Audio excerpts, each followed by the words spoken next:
আসসালামু আলাইকুম। একটা প্রশ্ন গত কদিন ধরে আমার মনের মধ্যেও ভাসছে এবং অনেকে আমাকে জিজ্ঞাসাও করেছেন এবং এই জিজ্ঞাসা করার কিছু কারণও আছে।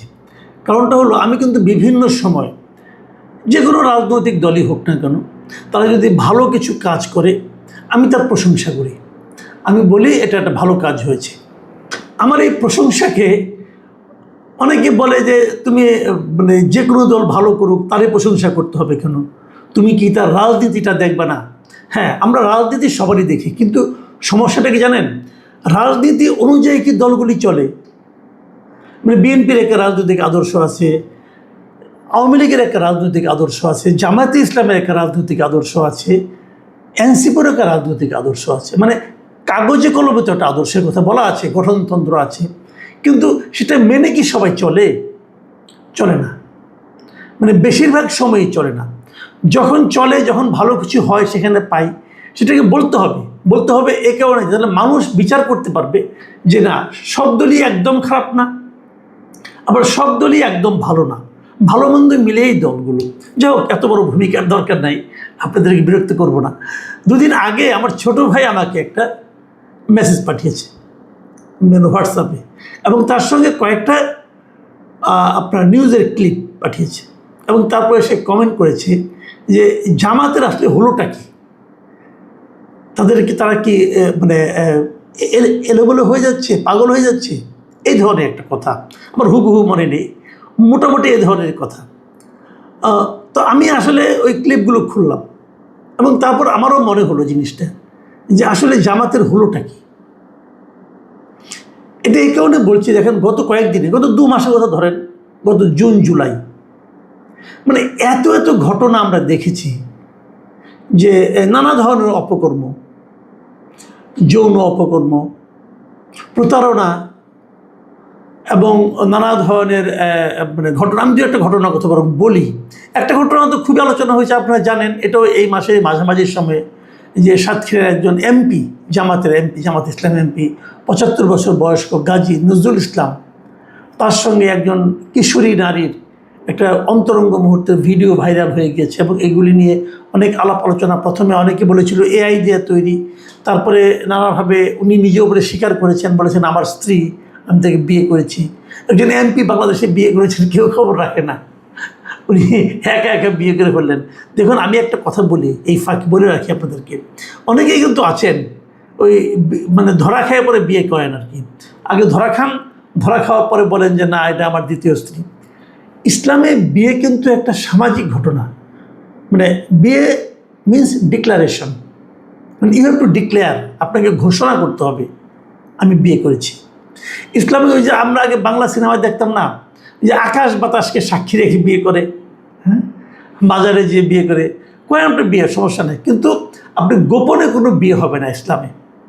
ইসলামের নিয়মটাই হলো যে বিয়ে মানে হলো দুটো পরিবারের মধ্যে সম্পর্ক। বিয়ে একটা সামাজিক চুক্তি, এবং এটা আপনাকে ডিক্লেয়ার করতে হবে। আপনি ধরা খেয়ে ডিক্লেয়ার করবেন, এটা চলবে না ভাইয়া।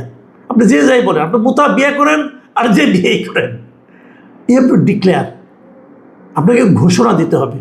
এটা ইসলামের নিয়ম। এখন যদি কেউ অন্য হাদিস আনতে পারেন আনেন, আমি আপনি যদি কেউ হাদিস দেখাতে পারেন, আমি উল্টা হাদিস দেখাতে পারবো আপনাদের, কোনো সমস্যা নেই। আজকাল তো সবই পড়া যায়। এই ইসলাম সম্বন্ধে জানতে হলে দায়ী রাখতে হবে এমন কোনো মানে কথা নাই, আপনি জানতে পারবেন। তো ওনারা কেউ ডিক্লেয়ার করেন না, ধরা খেয়ে বলেন, তো মিনমিন করে বলেন। আবার আগের বউকে আবার ফোন করেন যে তুমি আবার মাঝখান থেকে কিছু মনে করো না, এটা ফোন টোন করে তারপরে ডিক্লেয়ার দেন যে আমার দ্বিতীয় স্ত্রী।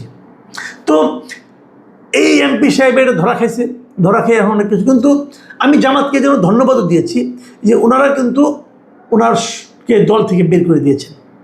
মানে এর চেয়ে বড় শাস্তি জামাতের পক্ষে আর কিছু নেওয়া সম্ভব ছিল না।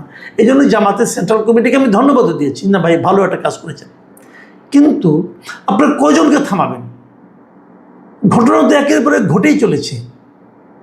সবশেষ দেখেন, এই যে মাত্র 2 দিন আগের ঘটনা, 27 তারিখের ঘটনা, ঢাকা বিশ্ববিদ্যালয়ে জামাতের একজন মানে ছাত্র শিবিরের একজন হল কমিটির একজন নেতা, বড় নেতা, সে তার রুমে তার একজন গেস্ট এসে তার 2জন গেস্ট এসেছে, একজন গেস্ট তার সঙ্গে আরেকজন, এবং সেখানে তারা হাতে নাতে ধরা পড়েছে সমকামিতার সময়।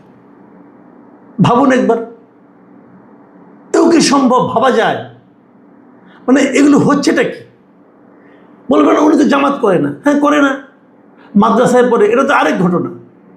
মাদ্রাসায় শিক্ষার যে কি হচ্ছে, শিশু কিশোরদেরকে নিয়ে যে কী হচ্ছে, এই ঘটনা বলতে গেলে তো আপনার আধা ঘন্টা লাগবে খালি একটা পরে একটা ঘটনা বর্ণনা দিতে।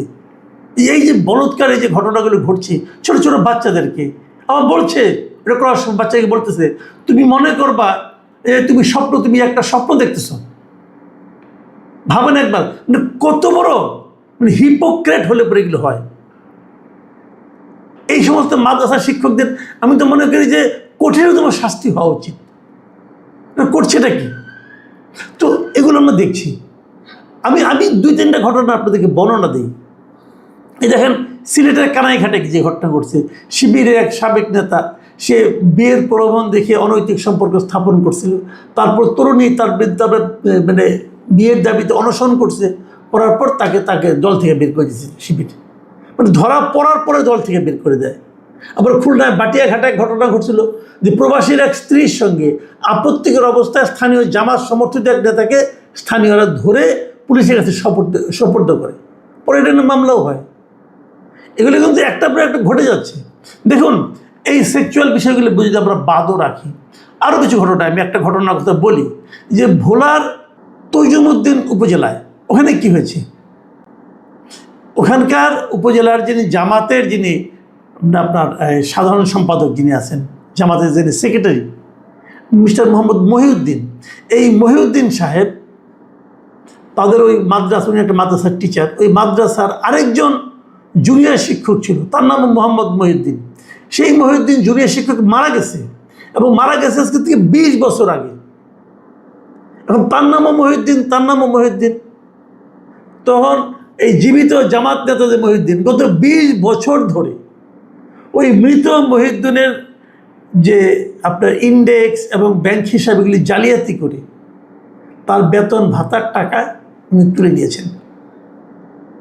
মানে কত বড় বাটপারি, কত বড় জালিয়াতি যেটা নাকি হয়েছে। জাস্ট একবার খালি ভাবুন আপনারা যে এটাও কি সম্ভব? হ্যাঁ, এখন হয়তো কেউ বলবেন হ্যাঁ এটা সম্ভব, এটা একমাত্র জামাতের পক্ষেই সম্ভব। আর কি বলবেন? এর মধ্যে আগে দেখলাম রাজশাহীর পবায় শিশুকে যৌন নির্যাতনের অভিযোগে ওয়ার্ড জামায়াতের একজন রোকনকে গ্রেপ্তারও করা হয়েছে। এখন এই যে ঘটনাগুলি ঘটছে একটার পর একটা, আমার প্রশ্ন, আসলে জামাতের হলোটা কি? জামাত তো 8-10টা রাজনৈতিক দলের মতো নয়, এটা একটা আদর্শ ভিত্তিক অনেকটা ক্যাডার টাইপের দল আর কি। মানে ধাপে ধাপে পরীক্ষা নিরীক্ষা করে এই দলের কিন্তু লোকবল বৃদ্ধি পায়। হুট করে কেউকে তারা নেতা বানিয়ে দেয় না, তাকে রীতিমতো পরীক্ষা দিয়ে প্রমাণ করতে হয় যে তার চরিত্র উন্নত। এবং দেখবেন জামাতের স্লোগানও কিন্তু এটা, তারা সৎ লোকের শাসনের কথা বলে। তার মানে তারা সৎ মানে কি? সৎ কিন্তু সব দিক দিয়ে সৎ, অর্থনৈতিক দিক দিয়ে সৎ, মানুষের সঙ্গে আলোচনায় কথাবার্তায় সৎ, মানুষের পারিবারিক জীবনযাপনের সৎ, এমনকি এই যে সম্পর্ক তৈরি করা না করা এই সমস্ত ক্ষেত্রেও তারা সৎ। এবং সেই সৎ লোকের কথা বলতে যে তারা কিন্তু ওই যে 2001 সালে যখন তারা বিএনপির সঙ্গে ছিল, এই সময়ে তারা কত ভালো ছিল, 2জন মন্ত্রী ছিল, যে 2 মন্ত্রীর বিরুদ্ধে কোনো ধরনের আপনার দুর্নীতির অভিযোগও ছিল না, এটা তারা কিন্তু বলে বেড়ায় যেখানে আমরা কত সৎ ছিলাম। কিন্তু তখন 2জন মন্ত্রী কিনা তারা বলতে পারতেন, কারণ ওই 2জন ছিল জামাতের শীর্ষস্থানীয় 2জন ব্যক্তি, একজন আমির আর একজন সেক্রেটারি জেনারেল। কিন্তু সারা দেশে যখন এখন জামাতের ক্ষমতা এবং জামায়াতের সংখ্যা বেড়ে যাচ্ছে, জামায়াতের সমর্থক বেড়ে যাচ্ছে, তখন কিন্তু তারা যেন ওই যে তাদের একটা সুনাম ছিল সেটাকে যেন ধরে রাখতে পারছেন না। তারা কি এখন সংগঠন বৃদ্ধির ব্যাপারে কেবল কোনো মতে মানে যেন তেন প্রকারের দলে ঢুকাতে পারলেই হলো, এই ফর্মুলায় চলে গেছেন, নাকি তারা এখন ওই আদর্শ ভিত্তিক দলটাকেই বাড়ানোর চেষ্টা করছেন? এটাই কিন্তু এই মুহূর্তে সবচেয়ে বড় প্রশ্ন হয়ে দেখা দিয়েছে। দেখুন, অন্য কোনো দলের জন্য হলে আমি যতটা না মনে করতাম, জামাতের জন্য আমি বেশি মনে করছি। এটা আপনারা জিজ্ঞাসা করতে পারেন কেন জামাতের জন্য বেশি মনে করার কী কারণ? হ্যাঁ, বেশি মনে করার কারণ হলো অন্য দলগুলো কিন্তু এক একজনের এক এক ধরনের কিন্তু জনগণের কাছে এক এক ধরনের প্রতিশ্রুতি তারা দেয়। তারা নিজেদের ইমেজ এক একজন এক একভাবে তৈরি করার চেষ্টা করে। জামাতের ইমেজটা কি? জামাতের ইমেজটা হলো যে আমরা সৎ লোকের শাসন কায়েম করার চেষ্টা করছি, আমরা ধর্মীয় অনুশাসন অনুযায়ী চলার চেষ্টা করছি। কিন্তু সেই যে ধর্মীয় অনুশাসন, সেটা কি তারা তাদের এই সমস্ত নেতাকর্মীর ক্ষেত্রে কতটুকু প্রয়োগ করতে পেরেছে? এখানে কতগুলি বিষয় কিন্তু আছে। কেন হয় এটা? এখানে কিন্তু একটা মনস্তাত্ত্বিক ব্যাপারও আছে। কেন হয়?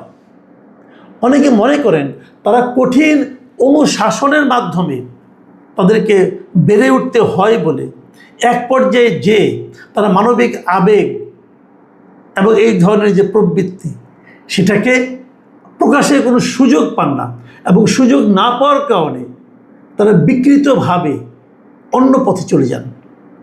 এটা কিন্তু একটা কারণ হতে পারে। আবার আরেকটা কারণ হতে পারে, তারা এখন বড় রাজনৈতিক দল হয়ে গেছে।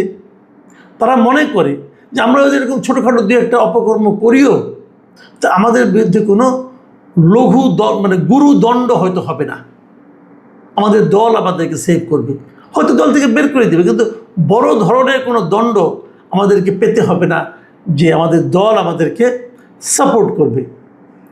এই বিষয়গুলো কিন্তু হতে পারে। আরেকটা হতে পারে যে কাজটা আমি যেটা মনে করি, আমাদের একটা প্রবাদ আছে, কিন্তু সেই প্রবাদটা হলো একটা মানুষ কতটা ভালো এটা নির্ভর করে তার সম্পর্কে আপনি কত কম জানেন তার উপর। আমরা জামাতের ওই কথা আগে বিশ্বাস করতাম, কারণ জামাতকে আমরা আগে জানতাম না। এখন যতই দিন যাচ্ছে এদের সংগঠন বড় হচ্ছে এবং বিভিন্ন পর্যায়ে এদের সম্পর্কে আমাদের জানার সুযোগ বাড়তেছে। যখন জানার সুযোগ বাড়তেছে তখন আমরা এগুলো দেখতেছি। আমার বন্ধুদের মধ্যে অনেকে বলেন যে দেখেন ভাই, এই জিনিসটা সব দলের মধ্যে আছে, জামাতের নিয়ে বেশি আলোচনা হয়। আমি মনে করি এটা হতেই পারে, এটা হতেই পারে। কারকে নিয়ে বেশি আলোচনা হলো এটা কিন্তু গুরুত্বপূর্ণ না। গুরুত্বপূর্ণ হলো যে আপনাকে নিয়ে আলোচনা করার কোনো সুযোগ আপনি তৈরি করছেন কিনা, সেটা সেই সুযোগটা তো আপনি তৈরি করেছেন। আপনি যদি এই আকাম কুকামগুলি না করতেন, মিডিয়া যতই আপনার বিরুদ্ধে থাক না কেন, তাদের কিন্তু বলতে পারতো না। আর এখন তো সোশ্যাল মিডিয়ার যুগ। সোশ্যাল মিডিয়াতে জামাতের লোকজনের খুব প্রভাব আছে, এবং ফ্যাক্ট চেকিংয়ের নামেও কিন্তু জামাতের বেশ কয়েকটা প্রতিষ্ঠান আছে। এই ডিসেন্ট না কি একটা আছে, ও তো জামাতের পুরো জামাতের পক্ষে সবসময় তারা নানা ধরনের কথা বলা বলি করতে থাকে। তো এখন এইগুলো তো তাদের আছে, তারপরেও এগুলি বেরোচ্ছে।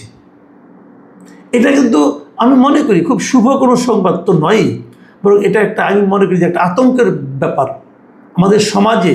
তাহলে কিছুই কি থাকবে না, অথবা কোনো দলকে থাকবে না যাদের উপর আমরা নির্ভর করতে পারবো?